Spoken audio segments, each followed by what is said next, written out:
যাচ্ছি হচ্ছে মেঘালয়াতে। Welcome to Guwahati. আমরা হয়ে গেছি ফ্রেশ, এবার যাচ্ছি হচ্ছে মা কামাখ্যার মন্দিরে। দেখি শুনলাম তো প্রচুর ভিড় নাকি হয়। আগের বার মায়েরা যখন এসেছিল তখন মানে প্রায় 6 থেকে 7 ঘন্টা দাঁড়িয়েও পুজো দিতে পারেনি। দেখা যাক, না যদি অনেকক্ষণের ব্যাপার থাকে তাহলে দর্শন করে আসবো, না হলে মানে আমি জানিও না সিস্টেম। হ্যাঁ, জ্যাকেট পরে থাক। আমি জানিও না খুব একটা সিস্টেম কি ব্যাপার কি না ব্যাপার। দেখি যদি তাড়াতাড়ি দর্শন হয়, তাও তো 2.5-3 ঘন্টার ব্যাপার আছে। তো দেখা যাক, চলো মা যদি চান তাহলে ভেতরে ঢুকে পুজো দিতে পারবো, না হলে বাইরে থেকেই দর্শন করে আসতে হবে।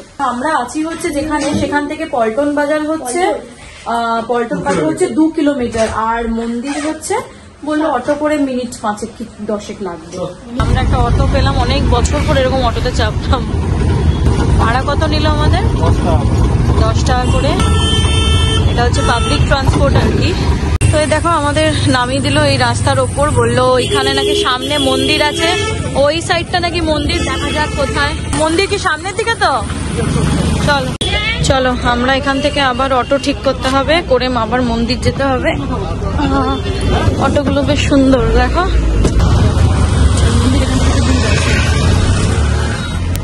আমরা যে হোটেলে উঠেছিলাম সেই হোটেল থেকে মা কামাখ্যা মায়ের মন্দির বেশ অনেকটা দূরে ছিল, কিন্তু আমরা যেহেতু চিনতাম না সেহেতু প্রথম যখন অটোতে উঠি, যেই অটোটাতে যেটাতে আমাদের 10 টাকা করে ভাড়া নিয়েছিল, সেখানে বললো যে নামিয়ে দেব, কিন্তু নামালো হচ্ছে আমাদের নেপালি বাজারে। আবার সেখান থেকে আমাদের অটো ঠিক করে যেতে হয় কামাখ্যা মন্দিরে, এবং অটো ভাড়া আমাদের যেহেতু রিজার্ভ করেছিলাম 250 টাকা নেয়, যেটা আমাদের খুবই বেশি লেগেছে।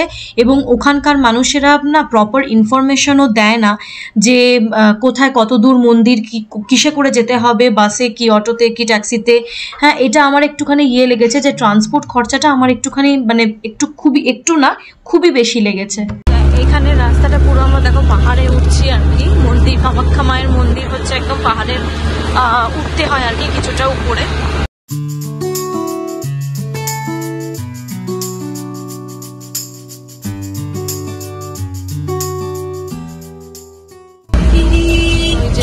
আমরা চলে এসেছি মন্দির, এখানে নামতে হবে আমাদের।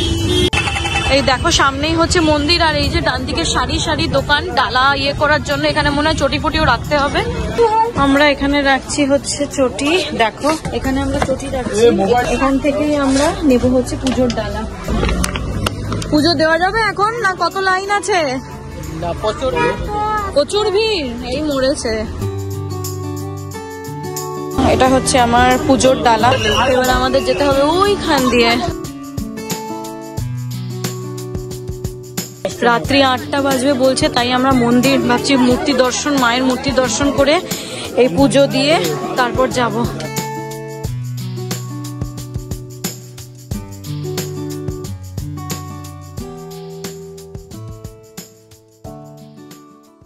এই দেখো এটা হচ্ছে মন্দিরের এন্ট্রি, এটা হচ্ছে মন্দিরের এন্ট্রি। দেখো এই দেখো ডান দিকে পান্ডা দাঁড়িয়ে আছে। সব পুজোটা সুন্দর করে দিয়ে দিন ব্যাস, তাহলেই হবে।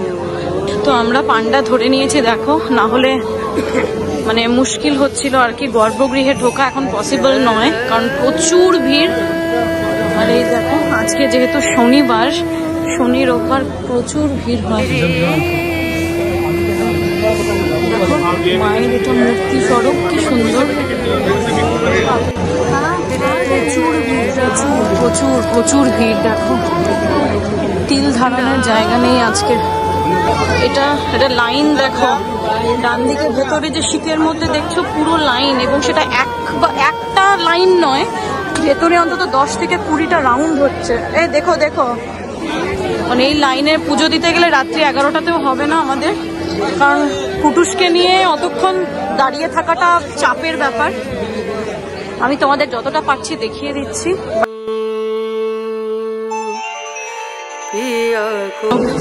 বলির জন্য সব ছাগল বাঁধা আছে, যেটা আমার একদমই পছন্দ নয়। এটা এই জায়গাটা হচ্ছে বলি দেওয়ার জায়গা। দেখো নিচে রক্ত পড়ে আছে। এই জায়গাটা হচ্ছে বলির জায়গা। এটা আমি তোমাদের দেখাচ্ছি না, না দেখানোই ভালো, আমার নিজেরও দেখতে ভালো লাগে না। চলো দেখি মায়ের মূর্তি দর্শন করতে পারবো। এই যে মেন যে বিল্ডিংটা তোমরা যে দেখো ভিডিওতে, কামাখ্যা মায়ের মন্দির, এই যে সেই মন্দির। আমিও এতদিন ভিডিওতে দেখেছিলাম, আজকে আমি সচক্ষে দেখছি। এখানে ফটোগ্রাফি করা বারণ, তাই ফটোগ্রাফি তুলতে পারছি না, কিন্তু আমরা মূর্তি দর্শন করতে যাচ্ছি। এখানেও ভিড় কম নয়। দেখো দেখো এখানে নারকেল ফাটাতে হয়।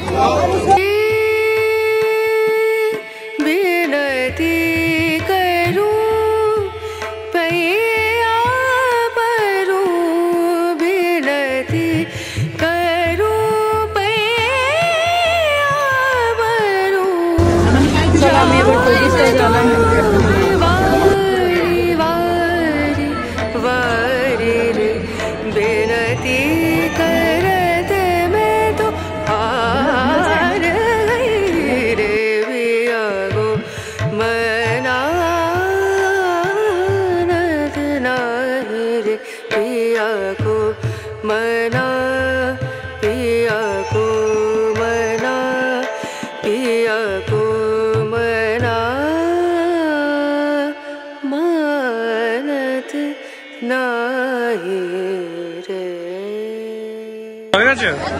হ্যাঁ, আমাদের পুজো হয়ে গেল। এটা মায়ের গর্ভগৃহে তো আমরা ঢুকতে পারলাম না, তো পণ্ডিতজি যে আছেন গর্ভগৃহ থেকে এগুলো আমাদের এনে দিল পুজো দিয়ে সুন্দরভাবে। আমরা এখন মন্দিরের পরিক্রমা করবো, করে তারপরে একটুখানি বসবো। চলো তাহলে পরিক্রমাটা করে আসবো।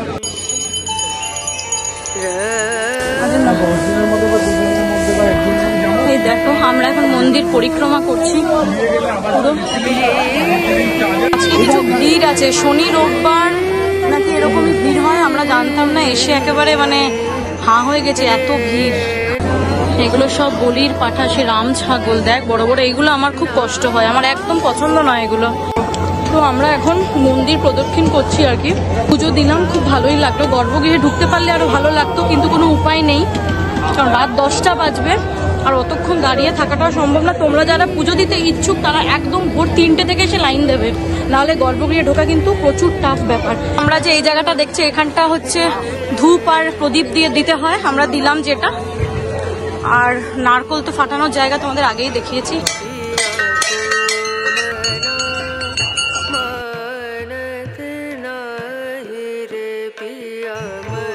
আমরা এসে এখন একটুখানি সিঁড়িটাতে বসেছি। দেখো সিঁড়িটা খুব সুন্দর। এই যে তো যারা ভাবছিলে যে কামাখ্যা মায়ের দর্শন করবে, কামাখ্যা মন্দিরের দর্শন করবে, দেখো তোমাদের দর্শন করিয়ে দিলাম, মন্দিরের দর্শন করিয়ে দিলাম। গর্ভগৃহে ঢুকতে পারলে, এমনিতেও ক্যামেরা অ্যালাউড নয় ভেতরে, তো তোমাদের মন্দিরের দর্শন করো। ঈশ্বর তো সর্বত্র বিরাজমান। তো দেখো এই দাদার সঙ্গে দেখালো। দাদা আপনি কোথায় থাকেন? আচ্ছা আচ্ছা, আপনি কি ফ্যামিলি নিয়ে এসছেন? বাহ, মানে আপনার সব চেরাপুঞ্জি, শিলং সব ঘোরা হয়ে গেল। আমরা কালকে থেকে সব শুরু করব। তা আপনি ফিরছেন কবে? আচ্ছা আচ্ছা, মানে আজকে আপনার ট্যুর শেষ। ভালো। তো কামাখ্যা মা দর্শন করেছেন তো? বাহ, খুব ভালো। আপনার সঙ্গে আলাপ হয়ে খুব ভালো লাগলো। আপনার নামটা বলুন। আচ্ছা, বর্ধমান কাটোয়া। বাহ, নমস্কার।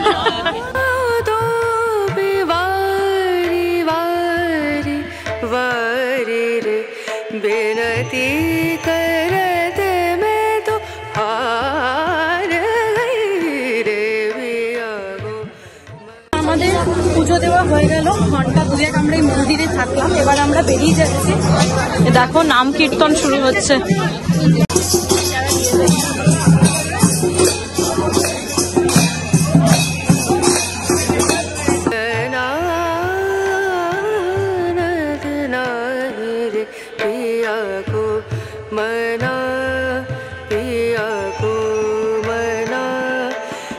চলো আমরা নিয়ে নিলাম। দেখো আমাকে একটু হাতে জল দাও না।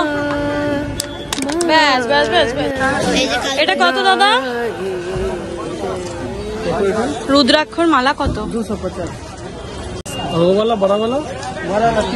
কুটুসের হঠাৎ শখ হয়েছে রুদ্রাক্ষের মালা পরবে।